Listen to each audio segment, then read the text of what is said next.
अस्सलाम वालेकुम। AHTV के साथ मैं हूं सदीक औरंगज़ेब। कल हुसूसी अदालत ने फ़ैसला सुनाते हुए परवेज़ मुशर्रफ को गद्दार करार दे दिया और उन्हें सज़ाए मौत सुना दी।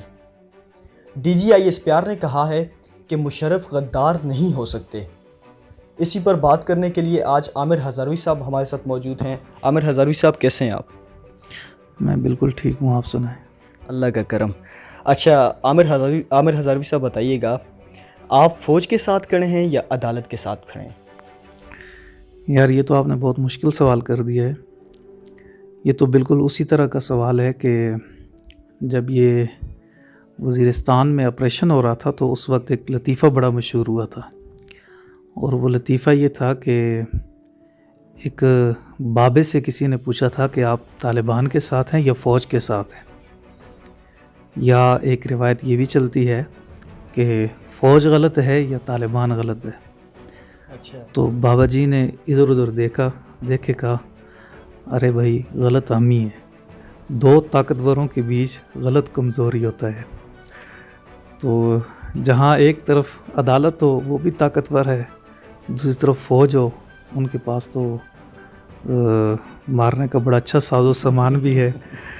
तो फिर हम शरीफ लोग हैं, फिर हम अपने साथ ही हो सकते हैं। बच के रहना पड़ेगा। ज़ाहिर है, ज़िंदगी बड़ी कीमती है, ये एक ही बार मिलती है। एक ही बात होती है। तो बहरहाल, खैर, ये सवाल था, आगे चलते हैं।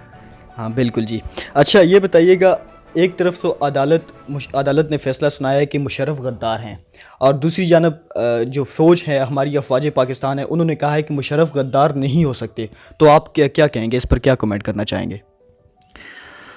असल में देखें, जो हमारी अदालत है, अदालत किसी भी चीज़ को आइन और कानून की नज़र से देखती है। बिल्कुल। फ़ौज का मामला ज़रा अलग है। फ़ौज के नज़दीक गद्दार वो है जो मुल्क के राज फाश करे, जो मुल्क की इंफॉर्मेशन बाहर की एजेंसियों को दे, या किसी गैर मुल्की एजेंसी के लिए अगर कोई काम करता है तो वो फ़ौज के यहाँ गद्दार होता है। अच्छा, फ़ौज ऐसे लोगों को नहीं छोड़ती। अभी हाल ही में कुछ जो ब्रिगेडियर थे और कुछ दीगर अफसरान, उनके हवाले से ये ख़बरें मीडिया पे भी आई हैं कि फ़ौज ने गद्दारी के जुर्म में उन्हें सज़ाए मौत सुनाई है और उस पर अमल दरामद भी कर लिया है। माजी में भी जब ऐसा हुआ कि अगर किसी ने राज फाश की हैं तो फ़ौज ने उसको बाकायदा सज़ा दी है। अच्छा, फ़ौज के नज़दीक जो गद्दार है वो गद्दार ये है कि जो मुल्क के राज फहश करे, जो अपनी फ़ौज के साथ ना खड़ा हो, जो अपनी मालूमात किसी दूसरे मुल्क को दे दे, वो गद्दार होता है। और दूसरी तरफ अदालत है। अदालत आइन की नज़र से देखती है।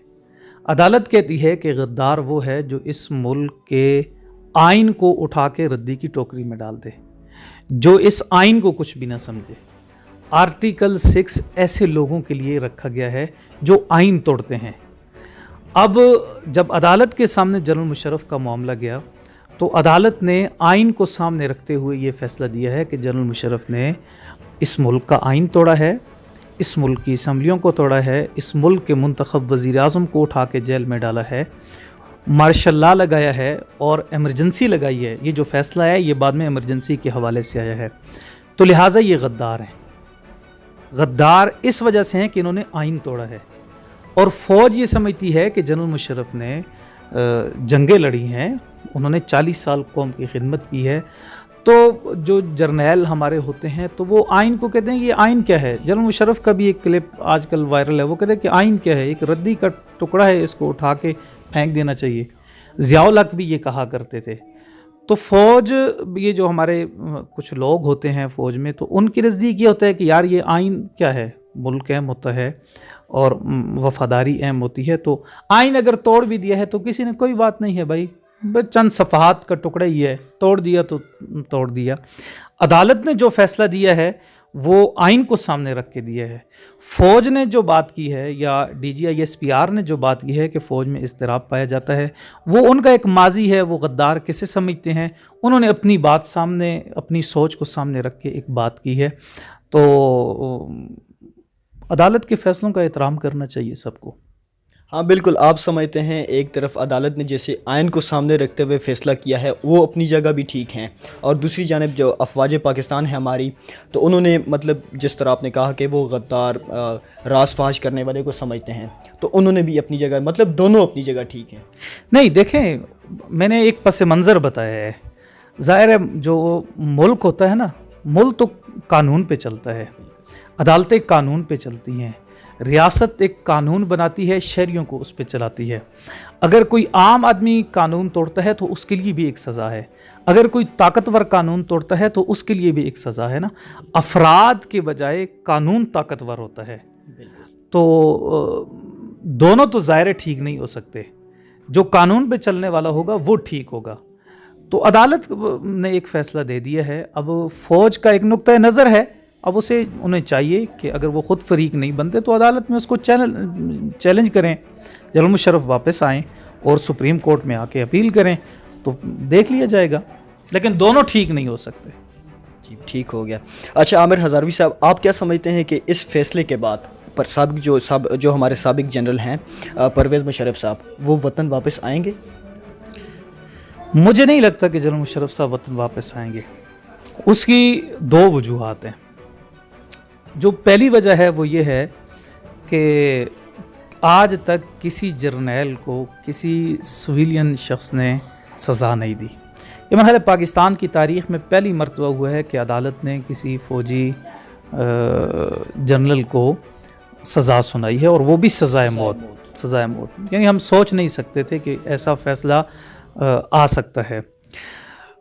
फ़ौज भी नहीं चाहेगी और जनरल मुशर्रफ भी नहीं चाहेंगे कि भाई मैं आऊँ और सिविलियन लोगों के हाथों में तख्तेदार पे चढ़ जाऊँ। क्यों? ये सिविलियन लोग ये क्या हैं? तो पहली वजह तो ये है कि ये लोग उनके जहन में एक बात है कि हम सिविलियन लोगों के हाथों तख्तेदार पे चढ़ें, ये ठीक नहीं है। तो जनरल मुशर्रफ मुझे नहीं लगता कि वो वापस आएंगे। और दूसरी बात ये है कि हमारे मुल्क में जितने लोगों ने फांसी के फंदे चूमे या जेलों को भुगता है, तो वो यही सियासतदान लोग थे। मुशर्रफ ने तो बहुत कहा मैं डरता वरता किसी से नहीं हूँ, लेकिन उन्होंने आके अदालतों का सामना नहीं किया, भले जो भी कहा जाए। आप देखें जुल्फ़िकार अली भुट्टो थे, उन्हें बहुत कुछ कहा गया आप बाहर मुल्क चले जाएं, लेकिन वो नहीं गए। उन्होंने कहा कि मैं तारीख़ के हाथों ज़िंदा रहना चाहता हूँ, मुझे ज़ियाउल हक फांसी लगा दे। वो फांसी के फंदे पे चढ़ गए। नवाज शरीफ साहब थे, उनकी अहलिया बीमार थी, बड़ी ख़तरनाक हालत में थी, लेकिन जब उनके ख़िलाफ़ फ़ैसला आया तो उन्होंने अपनी बेगम को बिस्तर मर्ग पे छोड़ के जेल का रुख कर लिया। तो ये जेल, ये तख्तेदार, ये सूलियाँ, ये सिविलियन लोगों का मुकद्दर हैं, जर्नलों का मुकद्दर नहीं है। तो मुझे नहीं लगता कि जनरल मुशर्रफ वापस आएंगे। वो जनरल मुशर्रफ हैं, कोई भुट्टो या नवाज शरीफ नहीं कि वतन वापस आएँ। बहुत शुक्रिया आमिर हज़ारवी साहब, आपने हमें अपना कीमती वक्त दिया। नाज़रीन, ये थी आज की हमारी गुफ्तगू। अगले एक नए प्रोग्राम के साथ आपकी खिदमत में हाज़िर होंगे। अभी तक के लिए अपने मेज़बान सदीक औरंगज़ेब को इजाज़त दीजिए। अल्लाह हाफ़िज़।